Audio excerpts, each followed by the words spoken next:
paying taxes, which reduces the taxes on individuals like the people that I see behind me here. That is the key, is it not? That's what's happened in other cities that have experienced exciting, dynamic economic development. Just take a look at what's happened to Worcester once Worcester got the Pawtucket Red Sox.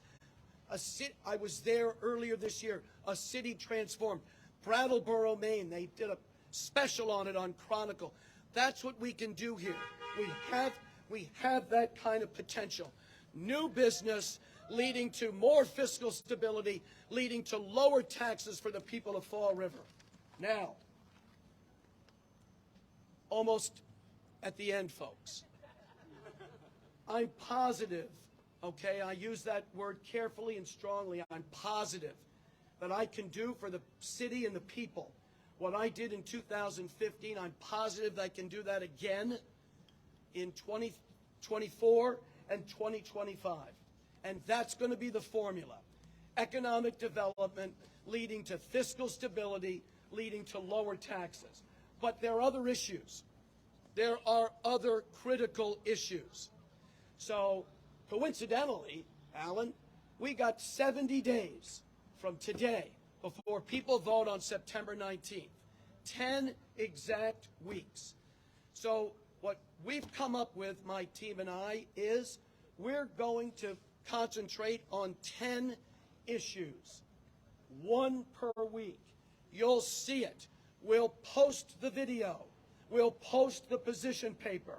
And I'm going to give you a little preview, just like we do in court and opening statements, of what's coming. Coming attractions. Beginning with, what else? Economic development and my plan. That's going to be next Tuesday, July 18th. Then crime and public safety. Let me take a little detour here about crime and public safety. Oh, yeah. Yes. So I happened to go into the chief's office in July of 2021. I had a project that somebody had hired me on, one that I thought was worthwhile. And I sat down with Jeff Cardoza, and he said something to me that literally, everybody knows the expression, I almost fell backwards in my chair, but I kind of did.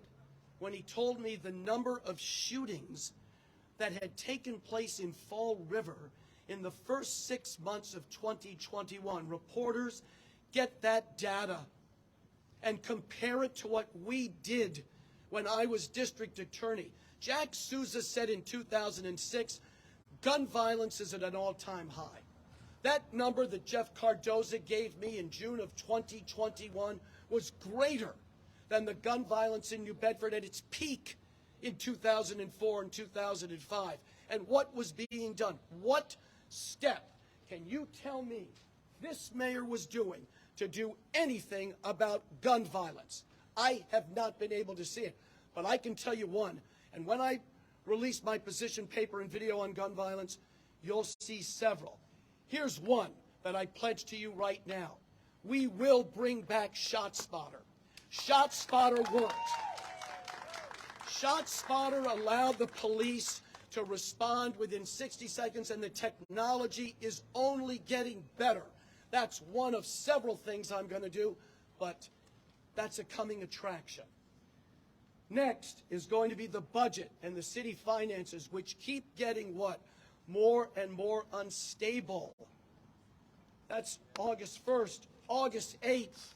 August 8th, I was just talking about this with somebody yesterday. What would be the right word? Blatant, unacceptable, mishandling of the ARPA money. That's going to be an issue that makes people go, are you kidding me? How did he do that? After that, on August 15th, our public schools. I see somebody who has a weekly talk show. He consistently speaks about what are we doing about being 335 out of 351. What changes are being, you'll see the changes when I talk about it in my position paper and video on August 15th. One change I can tell you is we've got to do something about the teacher retention rate. It's significantly below other cities like Fall River, and we've got to do something about that, and more on that later. On August 29th, addiction.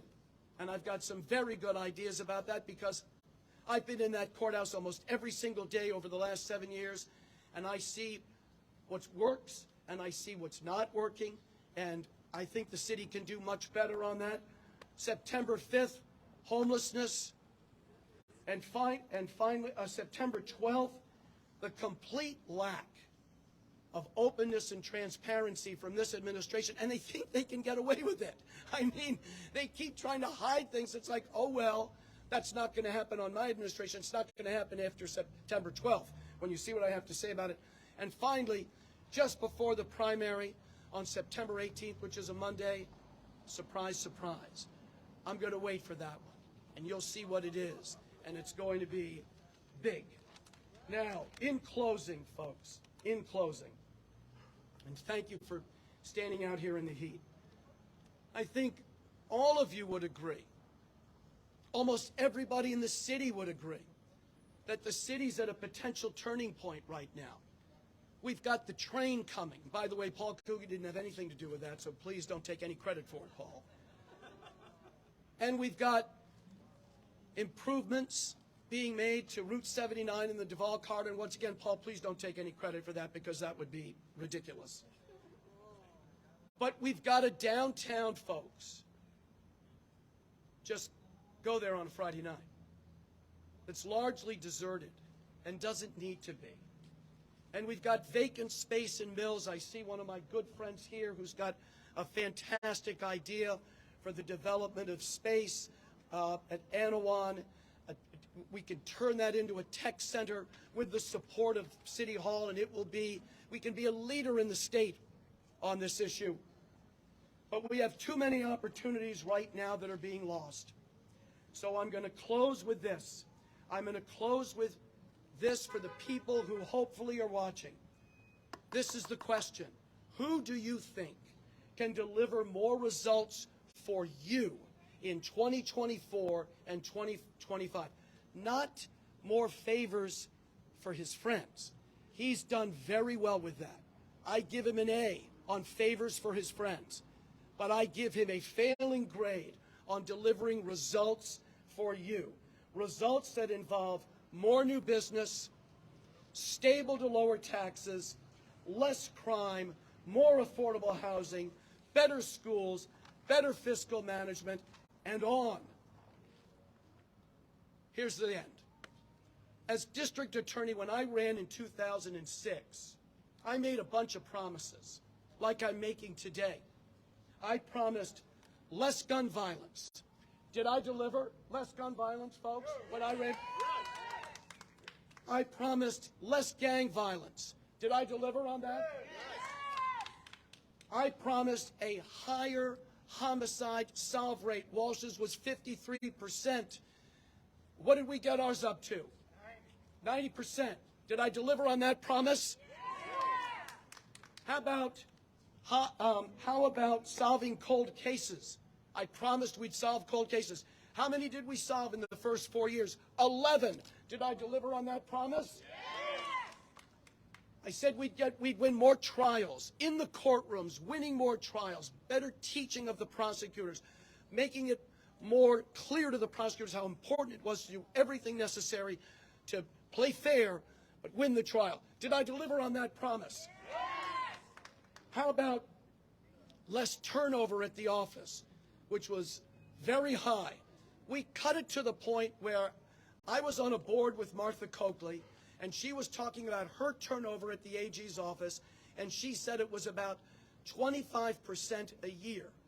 I remember hearing her say that, and I sort of scratched my head. I went back and I said to Lisa Rowell, who was my stat person, there's no way we're doing 25% a year. See what we are. We were averaging about 11 or 12%. Less turnover, better office morale, volunteerism, which people said I couldn't do, and we did 26 hours. Every lawyer in the office, think about that, 80 lawyers, 26 hours a year.